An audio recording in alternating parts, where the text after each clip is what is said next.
They didn't follow, they built what didn't exist. Raw stories, honest journeys told by the men and women who didn't follow the beaten path.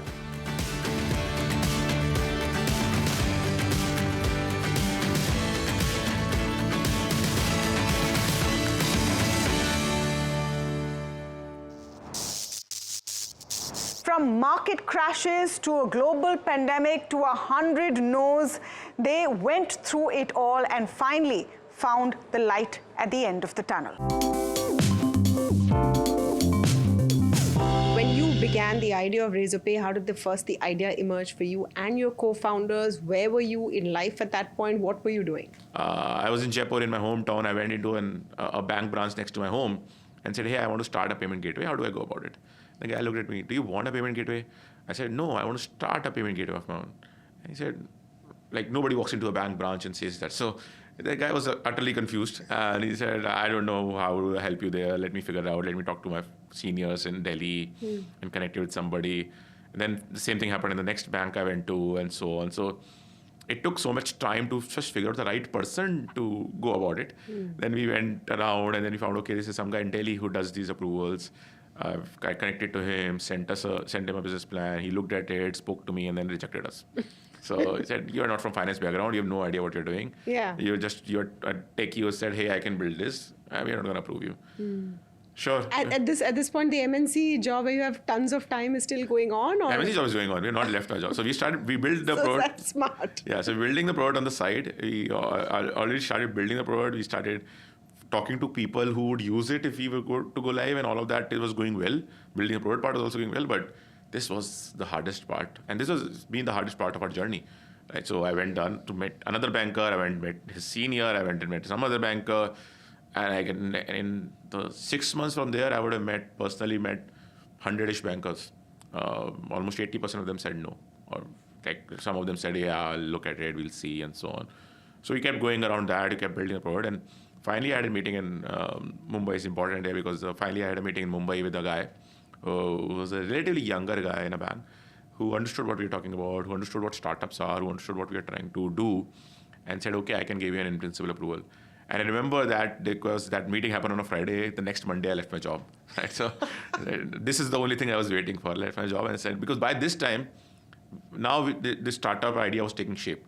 Because by this time, I had spoken to a lot of people who could use us, a lot of folks who need us. We had spoken to a lot of my friends who said, hey, we're going to join you and build this out. This sounds like a great idea. So by this time, we had shaped to what I started earlier. Now we had really a startup idea. Now we thought that, okay, this could actually be a business. And so this was the only thing I was waiting for. So got the bank approval, left my job, went into this full time. Which bank was this? Will you share it? It was HDFC Bank. Okay. Yeah. Which finally said, okay, let's take a bet. And that one it executive. was one individual in that bank who said that, okay, it's Kamla Mills in Mumbai. So it was that one individual who was relatively younger, who understood what we were doing, and who said yes. And we were really thankful because that was the only thing we were waiting. Who is funding all of this right now? Where is the money coming from? How are you guys managing? Because you've worked at Flipkart for some time. The startup Kida is there. You want to do your own thing. You found like-minded people, but what is the funding journey looking like? So funding, so early though we kind of contributed our own money, but then Mukesh, Ankit, so two of our, Mukesh was at Flipkart, he was a CEO at Flipkart that time, and Ankit Nagori, who was kind of my boss at Flipkart. Both of them kind of did some angel, and then our families also put in some money. It was very small amount. We were also running very lean, like we were 4 of us without... What was the seed amount? It was 2 crore. 2 crores. 1.5 CR. 1.5 and then our small money. 1.5 CR is how this company has started. I think last quarter you've clocked, what, 1,900 crores in profits? 1,800. 1890 or something. It's last year, sorry. Last year is 1890. Okay, 1,800 crores in profits. So you've started with 1.5 crore of seed. But there was stuff that time. I mean, 2016, if you remember, 2015 was a beautiful period for starting from the funding point of view. 2016 was just flipped. What was the initial pitch and the kind of responses that you were getting during this funding winter? 2017, 2016, 2017, when you're going around and, putting your pitches forward, what are people saying at that point to you? So one biggest thing was like this problem has been attempted by too many folks and it has not worked. Yeah. So that is the biggest one. How many rejections? I think we would have talked to almost everybody at that time when we were starting, of course. But then things got very good into 2018. Like 2018, it went the other way around. Like we started getting a lot of inbounds and so on. Breakthrough moment that we were talking about, when you found someone to come and say, okay, I think there is an idea here and I'm ready to back it with cold hard cash? We, as I said, I'd done 40 investor pitches. And I had just gotten so used to the no's that it was just painful. I was running out of money. I took on, I was like, okay, nobody in India seems to be, is willing to fund us. And so I flew to the US and I started going to to investors there. So the change between India and the US at that time was to say, everybody believed that an ad platform is required and mobile internet would come. So there was a huge shift. But then everybody questioned to say, wait a second, you're from India. Nobody builds product companies from India. We'll not fund you. Of course, I was getting very dejected. I was almost done and dusted, had no money, nothing was there. I was staying at a friend's place, going around Silicon Valley, pitching after pitching after pitching. Then one day somebody introduced me to Ram Shriram. He was an early investor into Google, also a board member at Google. And I was just fascinated by the fact that, I'm going to meet Ram. And I was like, okay, fine, this is so cool. I will just go see him. And, of course, he's also going to say no. But you know what? I'm just going to go see him. So I just went out, made a pitch to him. 20 minutes in, he was like, Naveen, I've decided I'm going to give you $7 million. I had 20,000 rupees left in my account. Now I cannot compute what $7 million means to me. And that moment when he said this, I somehow figured out the next 30, 40 minutes of the meeting, came out, sat into my rental car, and I crashed. I slept in the parking lot. I crashed. Because You crashed the car or you fell asleep? No, I fell asleep. Okay. I didn't crash the car. I did not ride the car. I was, it just took so much out of you, that moment to say, man, we are going to live.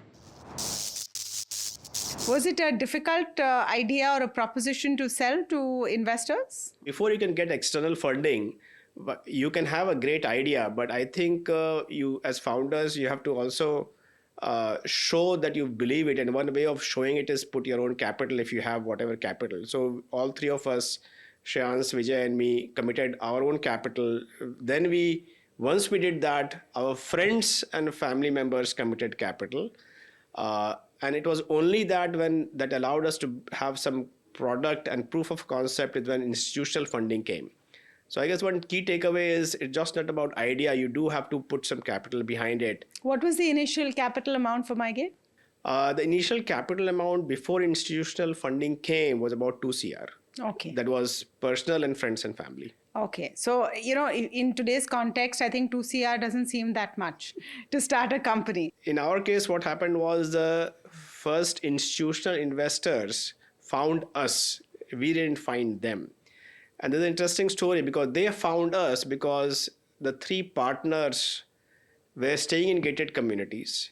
We used the initial capital raise to put MyGate in gated communities, hardly knowing where these guys are staying. And it was among them that they spoke, yaar, mere society mein MyGate laga hai, what is this interesting concept? 2 months later, another partner ke society mein lag gaya. Another month later, us partner ke sister ke yahan lag gaya. And then they said, look, we need to call these guys because looks like something interesting happening in this gated community space. That's a very lucky space to be in where investors are looking for you. You come from a very humble beginning and have seen the impact of being hungry firsthand. I hail from a very remote village, from a beautiful place called Wayanad in Kerala. If you've not been to Wayanad, that's a must-visit place. During my early days, my village was so remote that we had no electricity in the village, we had no roads in the village. I had to walk miles to my school. Government's midday meal scheme was the only motivation factor for me to go to school. 3-time meal was a distant dream during my childhood days. Breakfast was a luxury. My dad was a daily wage worker in a ginger farm. Was getting paid around 10 rupees a day. As he was finding it difficult to meet both ends of the family, I ended up doing coolie job at the age of 10 with my dad. I was very poor in my studies. So I was a school dropout. I failed in class 6 and stopped going to school and started working in ginger farm with my dad. That's when my teacher, Matthew sir, came to my ginger farm and motivated me to go back to school. Of course, my parents tried to motivate me earlier, but I was not keen to go back to school. I went back to school, and then life changed. This sounds like the start of a movie script. What happens next? Why does life change after you decide that I will not be a school dropout? So when I went back to school, I was a failed student. Everybody looked down on you. My batchmates or classmates were my seniors now. My juniors are my classmates now. They don't respect you after that. So if you have to go back to school as a failed student, it's a humiliating experience. My confidence was very low because I was a failed student. That's when Matthew sir gave me the tip of my life. He gave me this tip, which is, when you're low on confidence, take baby steps. He asked me to focus on one subject. He was my maths teacher. I said, sir, I will focus on maths. Within 3 months, the Onam examination, I became a class topper for maths. It was a news in the school. Nobody could believe it. For them, it was a surprise. For everyone, it was a surprise. For me, it was my confidence. That success gave me more confidence. I went ahead and became a school topper for all subjects in the next examination. The message that I took from Matthew sir was, when I was low on confidence, take baby steps, smell success. आपकी शुरुआत कैसे हुई? आपने पढ़ाई कहाँ तक की है? मैंने 10th तक पढ़ाई की, ओदी आधा छोड़ के चला गया गांव में, खेती करने लगा।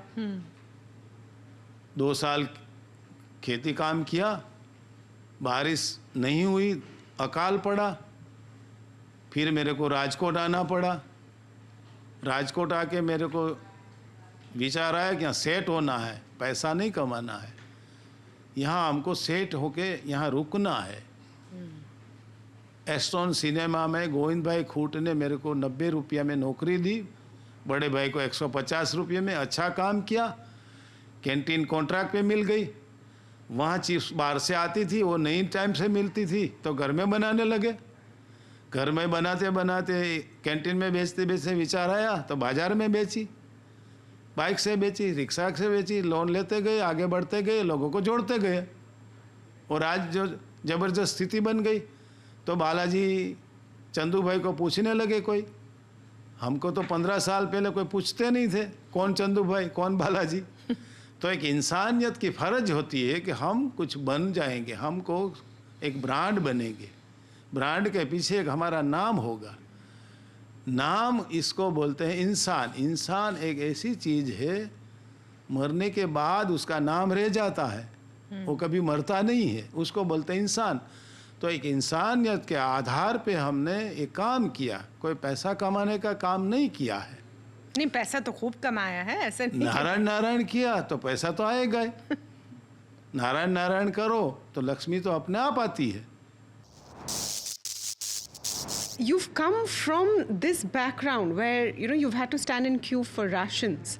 How do you become the CEO of DigiYatra? So I started my life journey or professional life journey as a maintenance engineer. I used to repair fax machines, install trunk mobile radio systems. So primarily in the telecom industry, and then from there I moved on into various different roles, simulating equipment for networks, and then eventually I moved on to airports. So that's been my professional journey. But yes, I think when you start to look at your life, right? During my childhood days, we used to have these. Came from a very humble sort of family, right? And we used to rely on rations, and the rations used to be like, once in a fortnight or once in a month, we used to get those rations, which is rice and wheat and kerosene, for example, right? And we were in Mumbai suburbs. So these stocks used to be like, used to come once in or twice in a month. Whenever the stock would come, we would get the message and then we would run. And my mom used to tell me, go and stand in the queue immediately. So we used to run and stand in a queue. So now my point is, queues is something which I think every Indian is used to, right?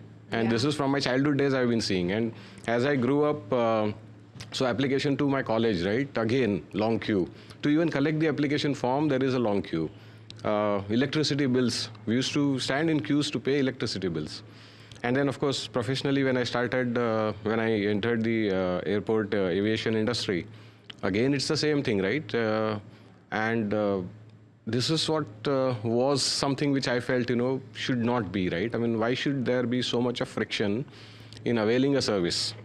And from that perspective, I think this whole thought process of Digiyatra began. What a fascinating idea, and think about it, it's true. Indians as a people are attuned to stand in queues from birth to death.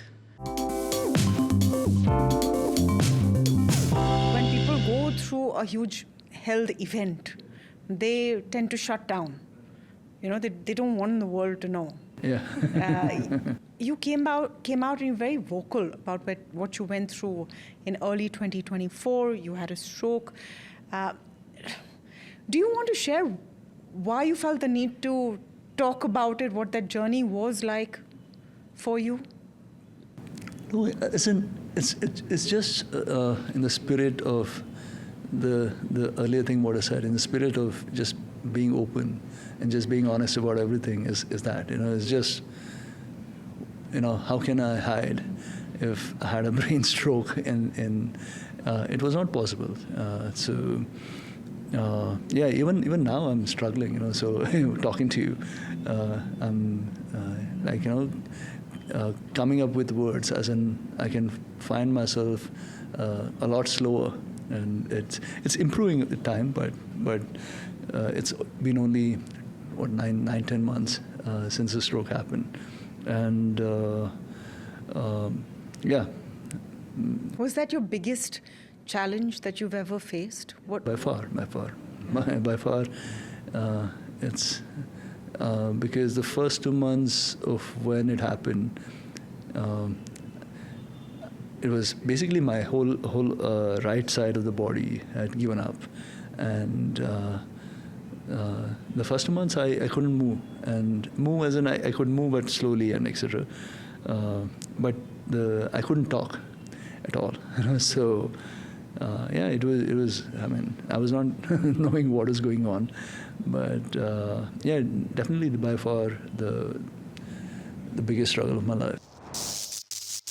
How your own personal journey has led to the creation of this idea and your own struggles with weight loss, etc. And this is an important time to talk about it. We just now have the official weight loss drug in our country. Oh, yeah. Obesity is a pandemic that we are facing as well. And the same strata that you're talking about, everyone's figuring what to eat so that you stay healthy.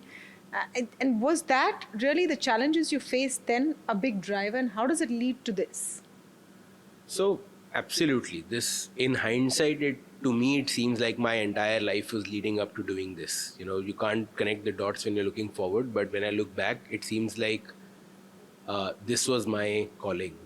And it started with the personal journey. I was, all my childhood, I remember just being a fat kid. And all the stereotypes of a fat kid, right? Like school topper, didn't play any sports, was into debating because you don't have to do any physical activity when you debate, right? So, spent all of that time with all the stigma of being fat and all the jokes around it, etc. All of that happened.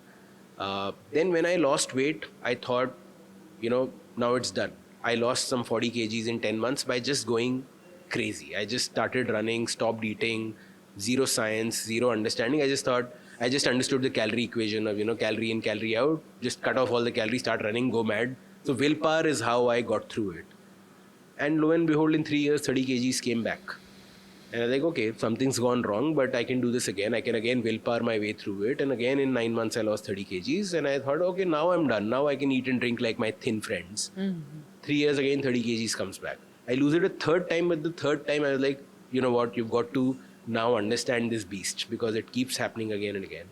That's when I got deep into research, started studying about food, started writing a blog called Fit Shit, which is how the company was born. The 2007 split was a tough one, wasn't it? So we were 6 of us who started. One person left right away in the first year. Then 5 of us ran the company for about 7 years, 6.5, 7 years. By 2007, differences were emerging. Part of this is because we are starting to become very successful, somewhat successful. So success always creates more problems than failure. That's my experience. The second thing that happened was that we all started to live in different parts of the world. So once we realized that the US markets and the Asian markets were better for our growth than India, then we sent 2 people to be in the US. That was me and Pranay. We sent 2 to Singapore to run the Asia markets, Pradeep and Nirmal, and RK was running it in India. Now, this was pre-Skype days and video calls and Zoom days, etc. So we used to have these teleconference calls, very expensive. Getting alignment with each other was hard. We were 5 equals, which is a big challenge. So the investors said, you guys should elect a CEO. We said, yeah, sure, we'll elect a CEO.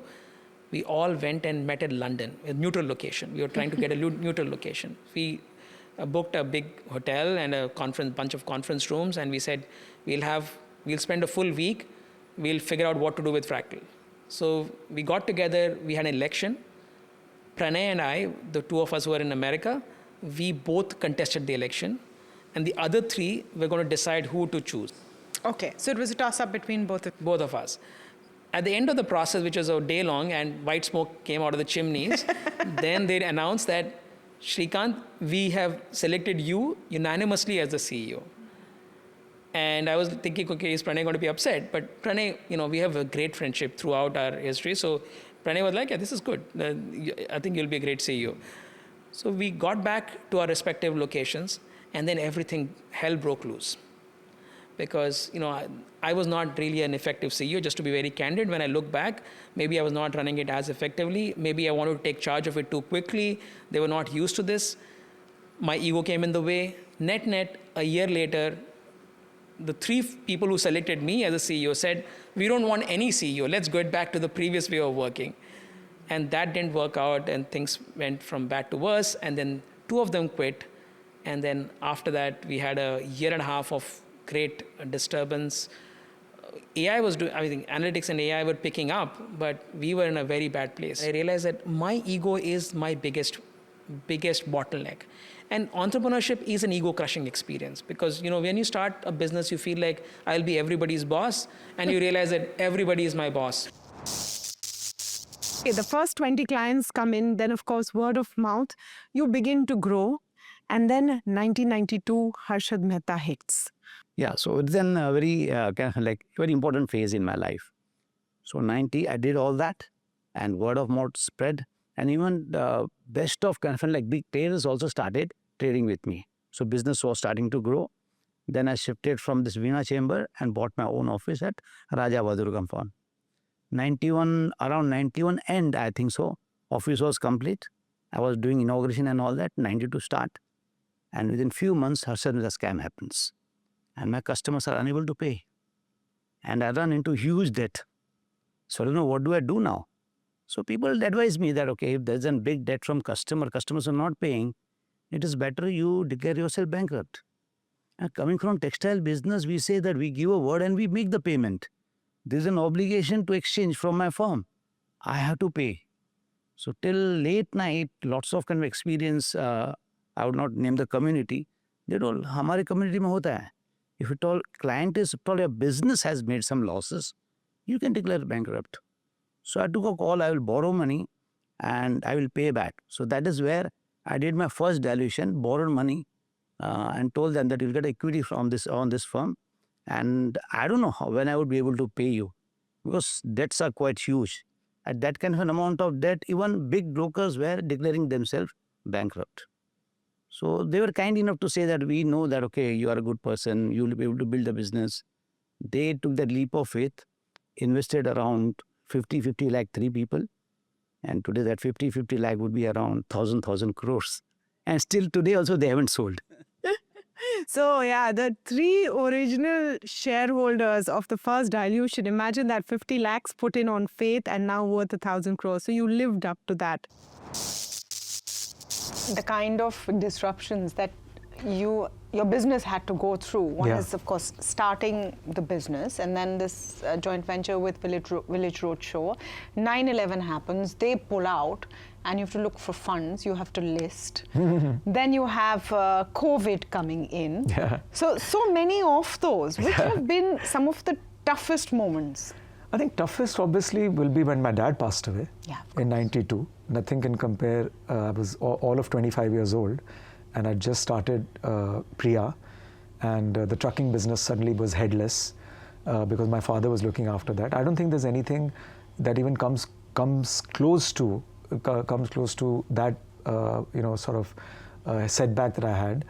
And because then I had to do both things, my newfound love for cinema plus the responsibility of running the trucking business. I was married as well, and I was about to have my first, Niharika was about to be born. So that was a tough period. Then we had a fire where we lost a lot of money in the trucking company. That again became a big setback for me.